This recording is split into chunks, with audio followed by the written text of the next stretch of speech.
bagong Caloocan. silang. North Caloocan. Apo. Ganun.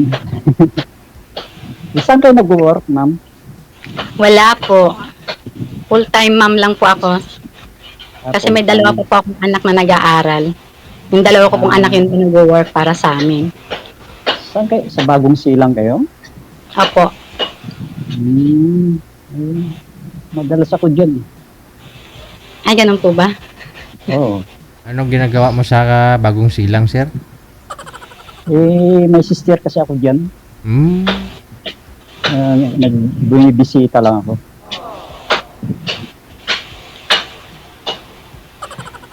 Parang nagpaparenovate kaya yata ng mansyon mo, sir? Ay nagtutok-tok? Sa amin po yung DJ. Sa inyo pala, ma'am. Nagsisibak po ng kahoy sa kapitbahay. Oh. Sorry po. Akala ko inaayos yung mansyon mo. Hindi po. Dito, silence dito. Ako lang mag-isa. Nagsisibak po. Lahat naman ng mga tao sa bagong silang, mga yayamanin, bakit nagsisibak pa ng kahoy? Hindi lahat DJ, hindi ako yayamanin, no? Anong pangalan niyo, ma'am?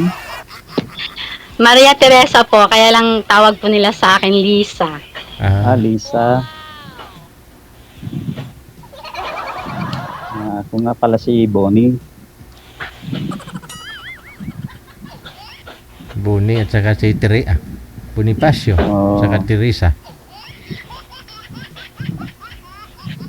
Diyan lang kayo sa inyo. Ano lang? Anong kabuhayan mo, ma'am? Saan kayo trabaho? May maliit na tindahan po. Dati po kasi try pa yung asawa ko. Online po ako ng mga pa-order ng mga pagkain. Tapos mga homemade ice cream, homemade ice candy. Kaya lang nawala na po siya. Tinamad na rin akong gumawa. Kayo ngayon ano? Tawag to. Biyuda pala. Nervous tuloy ako. Biyuda pala to, sir. Namatay na si mister mo. Biyuda kayo, ma'am. Ano?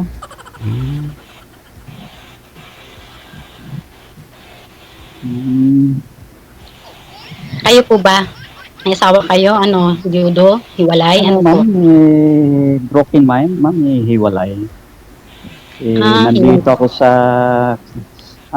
taga Mindanao ako, Surigao. Ngayon dito ako sa Santa Rosa. Sa akong OFW. Natambay na ako dito mga pag 4 years na eh. So wala nang way na magkabalikan kayo? Hindi niyo win or out yung relasyon niyo? Wala na, ayan. Tagal na, ma'am. Siguro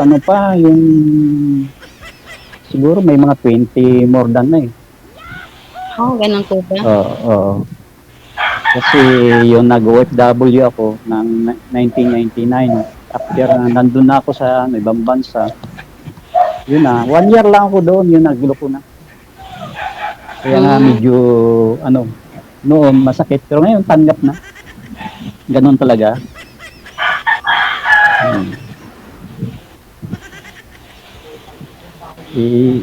Yung pupunta ko dyan sa Caloocan madalas.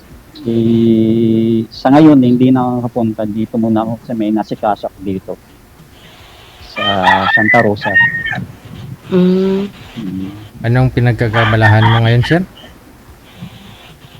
Dito lang kahit buting-ting kahit ano-ano nang ginagawa ko dito. Maganda yun. Buting-ting. Nagbubuting kahit paano kahit anong ginagawa ko, cabinet o yung sa bahay lang, dito sa loob lang ng bahay. Oo. Kasi at least sa'yo na yan, di ba? Oo, yung libangan. Ikaw, ma'am, ano po yung libangan mo? Ano buting-ting mo dyan? May inaalagaan akong apo DJ. Tsaka may 2 pa akong estudyante. Ito nga, hindi pa kami tapos magawa ng mga notebook nila. Ay, hindi pa sila pumasok? Pumasok na po. Mayroon pong pang umaga, mayroon pong pang hapon. Grade 4 tsaka grade 7 po.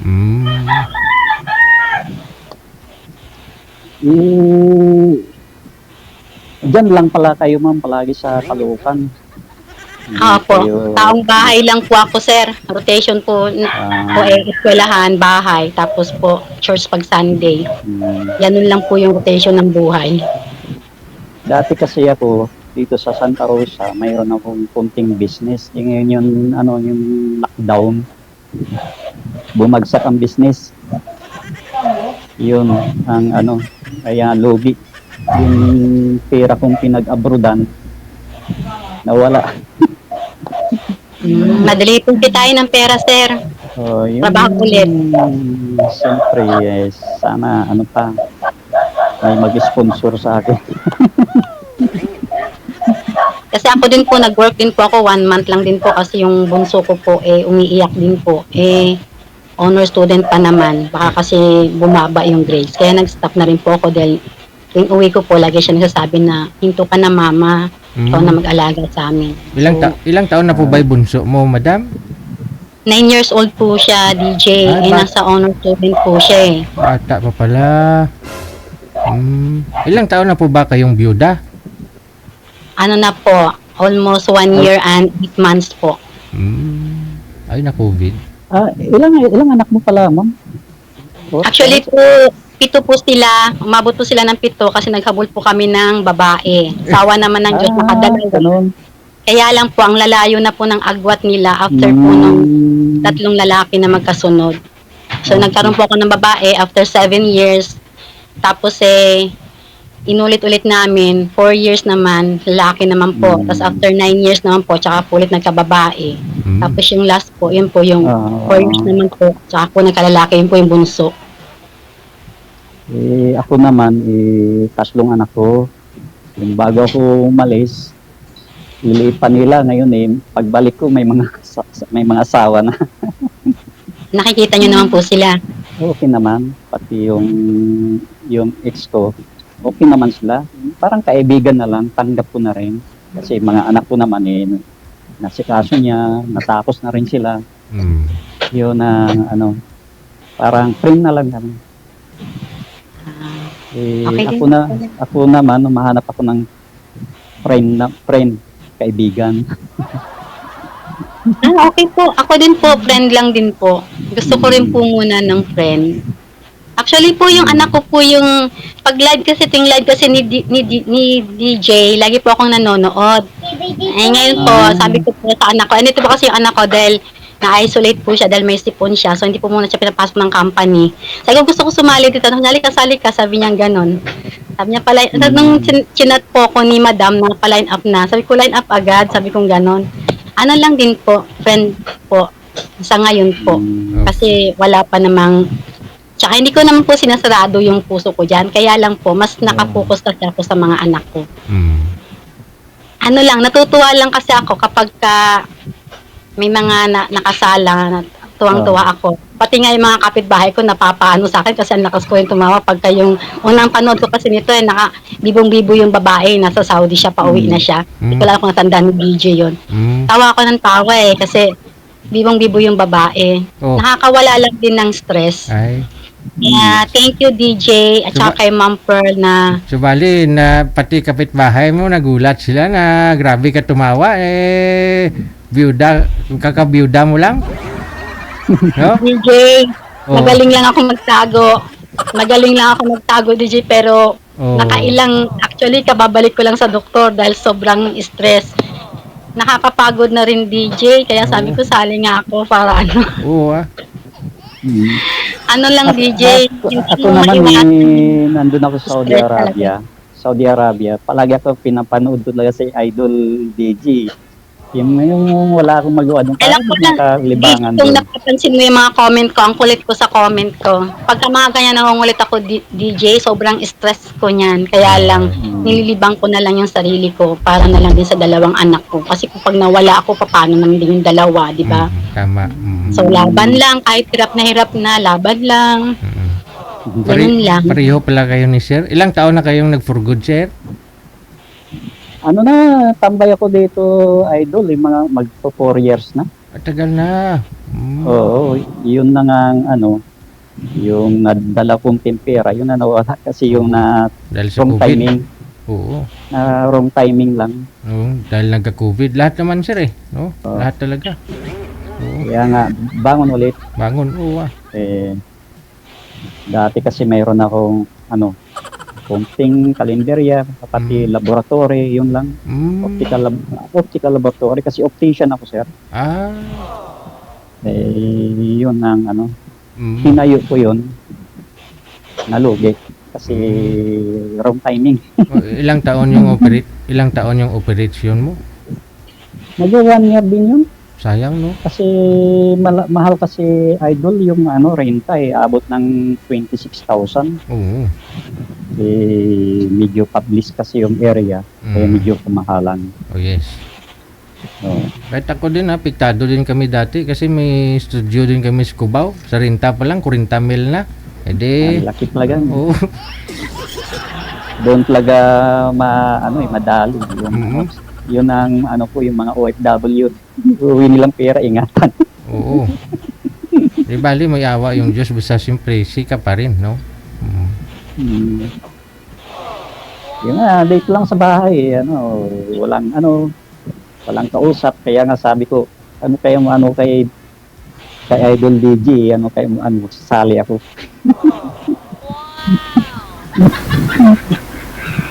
Ako lang din po, naglilibang lang din po. Oo. Yun, kaibigan, yun. Importante wala kayong sabit pagdating ng araw, di mo masabi, baka mahulog yung isa't isa sa inyo. Mapinay naman kami, DJ, pag nahulog kami. Sasaluin ka ni sir, tapos sasaluin mo din. Huwag na mahulog, DJ. Tama na yung kaibigan na lang. Aragoy. So, sa Caloocan kayo, ma'am, kabisado ko yung Caloocan. Sige po, pag may time kayo, pumasyal po kayo. Open po yung bahay namin. Anong phase ka ba ma'am sa Caloocan? Baka si sir, kapatid niya, magkapit bahay lang kayo? Ano to, DJ? Para siyang, phase 10 siya, DJ, kaya lang, pag bumaba ka na ng phase 10, boundary na siya ng phase 10, Bagong Silang at saka ng Bagungbong, Barangay 171. So yung pinaka-address namin dito, Bagungbong talaga. Pero, Bagungbong. mas malapit kami dito sa Bagong Silang. Sa Bagong Silang talaga yung papasok sa atin. Kasi looban kami, DJ, para tong bukid. Oo, akyatin yan dyan, no? Akyatin. Alam ko yan, Bagungbong. Puntang bayan yan. Live yan. Ito yung aking bunso. Kararating lang galing school. Ano yung bunso mo? Babae? Lalaki? Lalaki po. Okay. Okay naman siya. Nag-uusap tayo. Baka. Wala lang po akong nililihim sa kanila. Okay. Actually po yung DJ, yung anak ko po yung nagturo sa akin kasi hindi rin po ako marunong pindot-pindot ng cellphone kasi katulad ng pinanood ko tapos nawala siya, hindi niya na maibalik, di ba? Sabi ko, naku, yan may nakakaya hindi pa naman ako marunong magpindot ng cellphone. Yung umakyat sa taas, sinundo yung wife niya kasi parating galing work. Sabi ko, huwag mo ko iwanan, baka mamaya mawala yan, hindi ako marunong magpindot. Marunong ka niyan. Sa una, medyo mahirap lang talaga, hindi ka marunong talaga pumindot niyan. Sa susunod niyan, marunong ka na pumindot. Iba na yun. DJ ha? Tatawa pa naman ako lagi dyan sa expression ng mukha mo, DJ. Sa ngayon, tawag yan, mga magaling mga bata. Bata pa lang, magaling. Talo pa ako. DJ, baka time na kami. Baka may isasalang pa. Kayo po ba? Depende ho yan sa inyo. Maaga pa naman. Hindi. Direct pa yung araw. Sige, kung may time, mapamasyal ako yung sa Caloocan. Bagungbong, alam mo yan. Diyan ako nagsushortcut. Daanan talaga yan. Diretso ng Kalayaan yan, shortcut, Kalayaan. Kalayaan. High school. Doon po nag-aaral yung anak ko. Kalayaan Elementary at Kalayaan High School po. Magkatabi lang po yan. Tawid yan, Bulacan na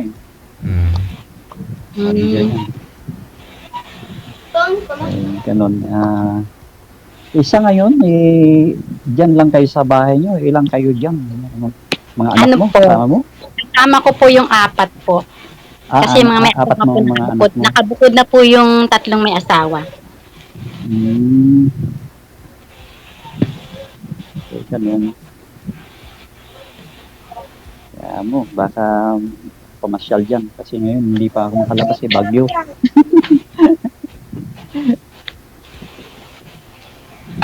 Maulan pa ba dyan, sir? Dito hindi na mabagyo ah. Ano, umaambon-ambon naman dito. Ala. Yun, medyo madilim na naman. Mm. Dito po, sobrang init po. Dito, bago-bagong klima dito. Mm. Nakaraan, sobrang init naman. Mm. Ano, may tatanong ka pa ko, ma'am? May tanong ka pa sa akin. Wala na po. Ako naman yung mga anak ko nandun sa Surigao. May mga sariling negosyo na rin.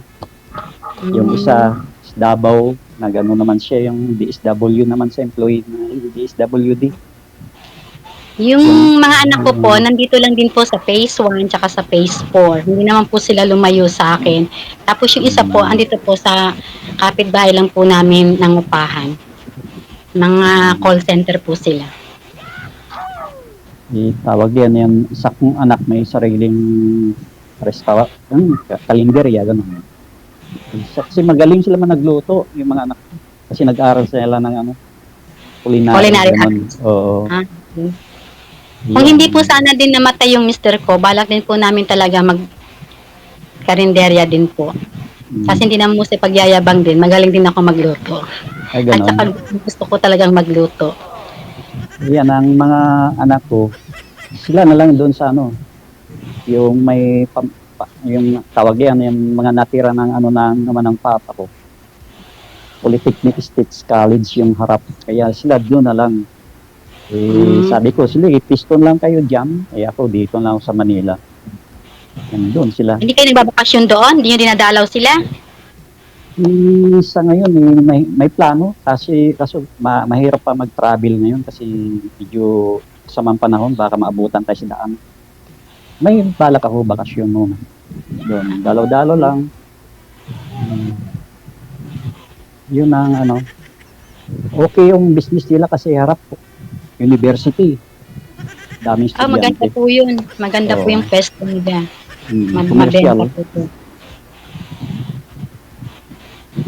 Yan ang hindi na ako problema sa kanila kasi nag-income na sila.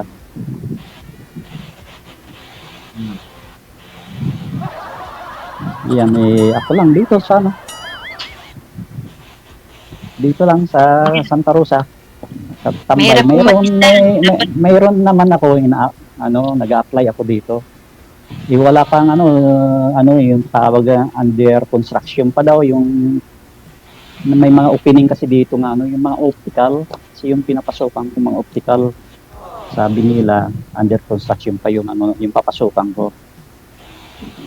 Yan na mahatag trabaho kasi hindi naman mabigat ng trabaho yan sa optical, sa lab lang ng laboratory. Yun ang hantay ng tawag.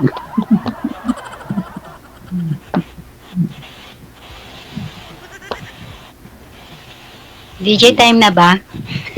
Madali kayo, ma'am? Hindi, yung anak niya siguro, sir, papakainin pa niya to. Sigurado. Ay, Ito Liza. naman, kasi nagbaon siya ng rice kaninang umaga. Pinagbabaon ko yan ng rice. Baka kasi may dasalan na. Oo. Sige. Lisa, Di okay bali, na ganito. Next lang. Call na lang ako sa'yo kung may time. Sige po. Friend na lang muna. No? Oo, friend lang. Panahon na makapagsabi. Oo. Wanted, sweetheart. Wanted, sweetheart. Thank you Thank you. Maraming salamat. Okay, idol. Bye-bye. Okay. Wanted, sweetheart. Wanted, sweetheart.